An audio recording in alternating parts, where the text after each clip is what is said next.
When you lose the job, you say that you lost the illusion of safety. So tell us more about that. What do you mean when you say illusion?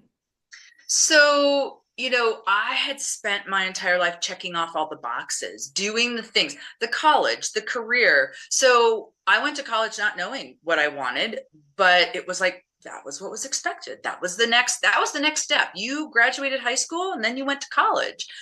So I picked a major that was something that I knew about, but it didn't necessarily light me up. But I had spent my whole life checking off all those different boxes, thinking that was the model that was going to make me fulfilled, have meaning, take care of me for the rest of my life. All of those things that was modeled in my family, that society tells us, and that I saw all around me. So you were you aware at the time if you this is a terrible question because it's asking you to put yourself back in the mindset Okay. of when you were 19.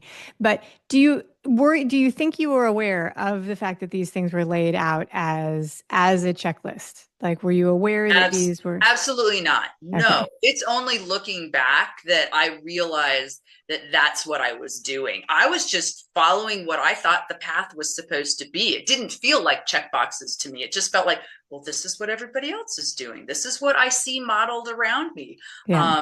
This is what I'm supposed to do. No one I never had conversations with my family, my parents, like, you can do whatever you want.